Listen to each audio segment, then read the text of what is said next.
జై శ్రీరామ్, భారత్ మాతకి జై. సో ఈరోజు ఏప్రిల్ 17 మనకి ఆడబిడ్డలకి ఘనంగా సెలబ్రేట్ చేసుకోవచ్చు. మన ఆడబిడ్డలకు కూడా ముందెళ్ళే ఒక అవకాశం దొరికింది. మన మోడీజీ పుణ్యమా అంటూ మహిళలకు అడుగు ముందుకు వద్దామంటే ఈ కాంగ్రెస్ పుణ్యమా అంటూ ఎందుకంటే గుంజే ప్రయత్నాలు జరుగుతాయి. సో ఈరోజు మనం మహిళా బిల్లు పాస్ అవ్వాల్సింది. సో మనకి ఓటింగ్ చూశారు కదా, 278 and 211 ఎంత తేడా ఉందో. దయచేసి ఇకనైనా మహిళలు మేలుకోండి. ఈ కాంగ్రెస్ ప్రభుత్వం మహిళల కోసం ఆలోచించదు, హిందువుల కోసం అసలే ఆలోచించదు.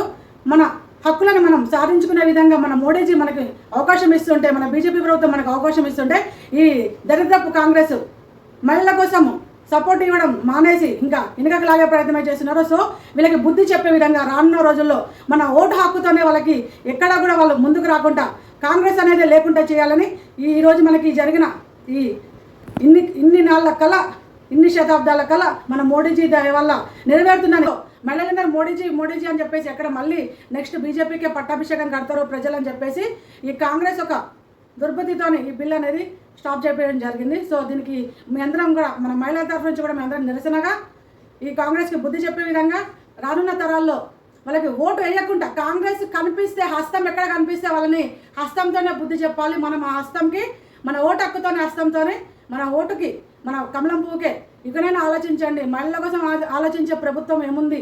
మన బీజేపీ ప్రభుత్వాన్ని ముందుకు తీసుకెళ్లే విధంగా మనం కొంచెం మెజార్టీ ఎక్కువ ఉంటే ఈ అవకాశం మనకి బీజేపీ డైరెక్ట్ ఇచ్చే అవకాశం ఉండేది. కాబట్టి మనం ఓటు హక్కుతోనే వాళ్ళకి బుద్ధి చెప్దాం.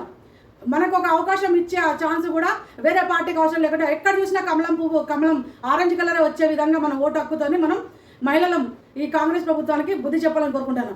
భారత్ మాతాకి జై. ఈరోజు చాలా బాధాకరణం. అండ్ ఇలాంటి సిచ్యువేషన్ రావద్దు నెక్స్ట్ టైం. అంటే మనం బీజేపీకి సపోర్ట్ చేయాలి. Vote for BJP. ప్రతి ఒక్క మహిళ కూడా ఇప్పుడు మనం 50% ఉన్నాం. మనం ఓటు హక్కుతో వాళ్ళకి బుద్ధి చెప్పాలని కోరుకుంటూ మన మహిళల ఏందో వాళ్ళకి మన మహిళా సత్తా ఏందో వాళ్ళకి చూపెట్టాలి ఓటు రూపంలో. భారత్ మాతాకి జై.